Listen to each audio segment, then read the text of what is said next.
Everyone, I am Varshika और मेरे YouTube channel research home science में आप सबका एक बार फिर से स्वागत है। हम लोग आज जो क्वेश्चन सॉल्व करने वाले हैं वो चाइल्ड डेवलपमेंट से होगा, बाल विकास से। तो देखिए, चलिए क्वेश्चन देखते हैं। बाल विकास में अध्ययन किया जाता है, तो बाल विकास के अंतर्गत अध्ययन किया जाता है गर्भावस्था से लेकर के जीवन पर्यंत तक। अगर पूछा जाता बाल मनोविज्ञान में, तब वो हो जाता गर्भावस्था से लेकर के किशोरावस्था तक। लेकिन यहाँ पे बाल विकास पूछ रहा है, तो ये गर्भावस्था से लेकर के जीवन पर्यंत तक ये अवस्था चलती है, ये अध्ययन चलता है। क्रमिक परिवर्तनों की श्रृंखला किसे कहा जाता है? तो विकास को। क्रमिक परिवर्तनों की श्रृंखला विकास को कहा जाता है। नेक्स्ट है गर्भावस्था में, गर्भावस्था कितने दिन का होता है? तो 280 दिन का। ध्यान रखिएगा, गर्भावस्था 280 दिन का होता है। प्राणी का शारीरिक विकास किस दिशा में होता है? तो आंसर हो जाएगा दोनों, मस्तिष्कोन्मुखी दिशा में, चाहे सेफेलोकॉडल बोले, निकट दूर दिशा में, प्रॉक्सिमो डिस्टल डायरेक्शन में बोले, ये दोनों हो जाएगा। प्राणी का शारीरिक विकास इन दोनों दिशा में होता है। बोला जाता है मस्तिष्कोन्मुखी में सिर से लेकर के पैर की ओर विकास, और निकट दूर में कहा जाए विकास तो केंद्र से लेकर के परिधि की ओर या बाहर की ओर विकास होता है। आंसर हो जाएगा इन दोनों तरीके से किसी भी प्राणी का शारीरिक विकास होता है। नेक्स्ट क्वेश्चन देखिए, बाल विकास वह विज्ञान है जो बालक के व्यवहार की का अध्ययन गर्भावस्था से मृत्यु पर्यंत तक करता है। कि परिभाषा पूछी जा रही किसके अनुसार है? तो ये होगा क्रो एंड क्रो के अनुसार। बाल विकास वह विज्ञान है, इन्होंने बाल विकास को विज्ञान कहा है जो बालक के व्यवहार का अध्ययन करता है गर्भावस्था से लेकर के मृत्यु पर्यंत तक। 19वीं शताब्दी में बाल अध्ययन के क्षेत्र में महत्वपूर्ण परिवर्तन हुए, उसके प्रणेता थे। तो जानिएगा कि जो ये बाल अध्ययन है ना, इस क्षेत्र में 19वीं शताब्दी में सबसे ज़्यादा परिवर्तन हुए थे, विकास हुआ था, डेवलपमेंट हुआ था। इसके प्रणेता कहा जाए, इसके अग्रणी जो थे, नेता थे कहा जाए, या जो भी इनके विकास में योगदान सबसे ज़्यादा दिए थे वो थे Stanley hall. Next question, infant development पुस्तक के लेखक हैं। इन्फेंट डेवलपमेंट पुस्तक के लेखक हैं टेन। आंसर देखिएगा, टेन के द्वारा ही इन्फेंट डेवलपमेंट पुस्तक लिखी गई, टेन लिखा हुआ है। किसी भी प्राणी में डैश पहले और डैश बाद में होता है। तो यहाँ पे आपके सामने ऑप्शन लिखा हुआ है, तो यहाँ पे आप क्रमशः बताइएगा। किसी भी प्राणी में आंसर हो जाएगा विकास पहले होता है और वृद्धि बाद में। किसी भी प्राणी में विकास पहले होता है और वृद्धि बाद में। क्वेश्चन नंबर 9, भ्रूण के निर्माण की 3 परतों में से नहीं है।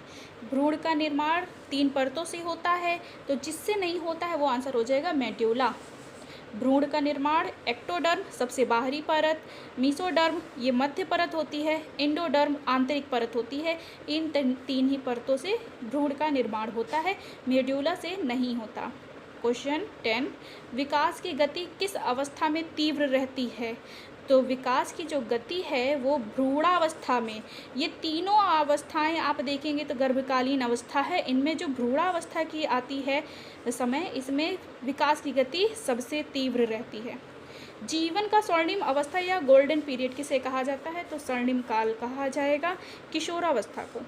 आंसर हो जाएगा किशोरावस्था। क्वेश्चन नंबर 12 देखिएगा, जिज्ञासा की प्रवृत्ति किस अवस्था में सर्वाधिक रहती है? तो बाल्यावस्था में। इसी अवस्था में, इसके ही शुरुआत में ध्यान हो आपको, अगर आपके घर में कोई हो ऐसा बालक, तो इस अवस्था में आप जानते होंगे कि ये बच्चा सवाल बहुत पूछता है, हर तरफ चारों तरफ जो भी चीज़ दिखेगी तो पूछेगा ये क्या है, ये क्या है। तो जिज्ञासा की प्रवृत्ति बाल्यावस्था में सर्वाधिक होती है। क्वेश्चन नंबर 13, वयः संधि प्यूबर्टी पीरियड पूछा जा रहा है। वयः संधि किसके मध्य का सेतु है, ब्रिज है? तो आंसर हो जाएगा ये बाल्यावस्था का किशोरावस्था से। बाल्यावस्था और किशोरावस्था के बीच में आती है वयः संधि, या भी बोला जाए प्यूबर्टी पीरियड। प्रौढ़ावस्था की आयु है, तो ये हो जाएगी प्रौढ़ावस्था की आयु 21 से 40 वर्ष। 21 से 40 वर्ष का समय प्रौढ़ावस्था कहलाती है। क्वेश्चन नंबर अब देखिएगा 15, हास की अवस्था। हास की मतलब होता है डिक्लाइन, पतन की ओर जाने वाली अवस्था कौन सी है? तो हास की अवस्था होगी डिक्लाइन पीरियड, वृद्धावस्था। क्वेश्चन नंबर 16 देखिए, खाली घोंसला का समय कौन सी एज होती है? तो खाली घोंसला का समय होता है 41 से 60 वर्ष का समय, खाली घोंसला कहलाता है। क्वेश्चन नंबर अब 17 देखिएगा, यहाँ पे आपके सामने क्वेश्चन नंबर 17 लिखा हुआ है। मातृत्व का अर्थ है, बच्चे को जन्म देना, समुचित पालन पोषण, सुयोग्य नागरिक के रूप में विकास करना, या फिर सभी। तो मातृत्व का अर्थ यह सभी होता है। बच्चे को जन्म देना भी, समुचित पालन पोषण करना भी, सुयोग्य नागरिक के रूप में विकास करना भी, आंसर हो जाएगा सभी। क्वेश्चन नेक्स्ट देखिएगा 18, बालकों के चलने की क्रिया का क्रमिक चरण है। बालकों के चलने की जो प्रक्रिया होती है उसका क्रमिक चरण आपके सामने लिखा है। लुढ़कना, झटके के साथ चलना, या फिर इसे हम खिसकना भी कह सकते हैं, झटके के साथ चलना, या फिर खिसकना और रेंगना। तो देखिएगा रोलिंग, हिचिंग, क्रॉइंग, क्रीपिंग, तो ये चारों क्रमिक अवस्था है। सबसे पहले होता है लुढ़कना, फिर झटके के साथ चलना। झटके के साथ के चलने का मतलब ये नहीं है कि पैर के ऊपर खड़े होकर के शिशु चलना शुरू कर दे, बच्चा चलना शुरू कर दे। जैसे वो पहले लुढ़कता था उसके बाद थोड़ा और जैसे उसमें आई परिपक्वता तो वो झटके के साथ चलना शुरू कर दिया। फिर आता है खिसकना, क्रॉइंग जिसे कहते हैं, फिर लास्ट में आता है रेंगना। ठीक है, चलिए नेक्स्ट क्वेश्चन है क्वेश्चन नंबर 19। क्वेश्चन नंबर 19 होगा, शिशु में सामाजिक मुस्कुराहट, सोशल स्माइलिंग कब शुरू होती है?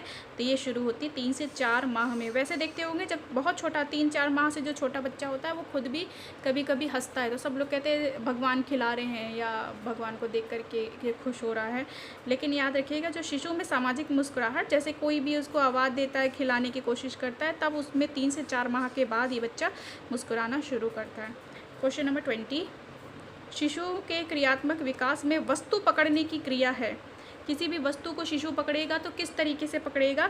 तो पहला है हाथ फैलाना जिसे रीचिंग कहते हैं, वस्तु छूना जिसे टचिंग कहते हैं, वस्तु पकड़ना जिसे ग्रैस्पिंग कहते हैं, मुट्ठी में पकड़ना जिसे ग्रिपिंग कहते हैं।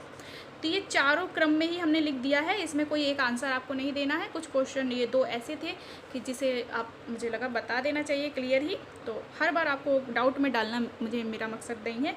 आपको काफ़ी चीज़ें ऐसे नॉलेज में भी बताना है, बस ये है कि आपको पढ़ाना है, याद कराना है काफ़ी चीज़ें। तो यहाँ पे देखेंगे किसी भी वस्तु को पकड़ने की जो ये क्रिया है, ये सारी चीज़ें क्लियर दी हुई है एक चरण में। जैसे कि कोई छोटा बच्चा होता है, कोई चीज़ ऐसे रखी है तो वो धीरे धीरे ऐसे पहले छूने का प्रयास करता है, ठीक है, हाथ पहुंचाने की कोशिश करता है। जैसे हाथ पहुंच जाता है तो फिर उसको पकड़ने का प्रयास करता है। फिर उस वस्तु को ऐसे पकड़ा है लेकिन उसमें उतनी परिपक्वता नहीं है कि इस तरीके से वस्तु को पकड़ सके, तो ऐसे पकड़ता है, फिर उसके हाथ से छूट जाती कोई चीज़ है, फिर पकड़ता है, फिर छूट जाती है, तो ये ग्रैस्पिंग कहलाती है। फिर लास्ट में मुट्ठी में पकड़ने का मतलब ग्रिपिंग। ग्रिप का मतलब होता है एक मजबूत पकड़ के साथ पकड़ना, ये होती ग्रिपिंग। ऐसे ही आपको याद हो जो छोटे शिशु होते हैं उनकी जो शीशी होती है, दूध की बॉटल होती है, उनमें आप याद करिए, तो इसी तरीके से उनका ये डेवलपमेंट शुरू होता है। आज का क्वेश्चन, टुडेज क्वेश्चन, आज कोई भी क्वेश्चन नहीं है, बस आपके लिए जानकारी के लिए बताना है। जो चलने की क्रिया होती है बच्चों में, शिशु में चलने की जो क्रिया होती है उसका क्रमिक चरण ये है कि सबसे पहले शुरू होता है रोलिंग, लुढ़कना, हिचिंग, झटके से चलना, घिसकना या फिर क्रॉइंग, खिसकना कहते हैं जिसे हम लोग, रेंगना, क्रीपिंग, खड़े होना, स्टैंडिंग, चलना, लोकोमोशन। आप ये सारी चीज़ें इस तरीके से याद कर लें, आपके लिए ज़्यादा बेटर होगा, क्योंकि हिंदी में कभी कुछ भी शब्द लिखा जा सकता है, अलग भी हो सकता है, परेशान हो सकते हैं आप लोग। इंग्लिश में याद कर लीजिए रोलिंग, हिचिंग, क्रॉइंग, क्रीपिंग, स्टैंडिंग, लोकोमोशन। तो ये था आज का वीडियो MCQ क्वेश्चन। उम्मीद है आप लोगों को वीडियो पसंद आया होगा। अगर अच्छा लगा होगा तो लाइक, शेयर और सब्सक्राइब करके ही जाइएगा। वीडियो को लाइक ज़रूर करिएगा। अपना ख्याल रखिएगा। धन्यवाद।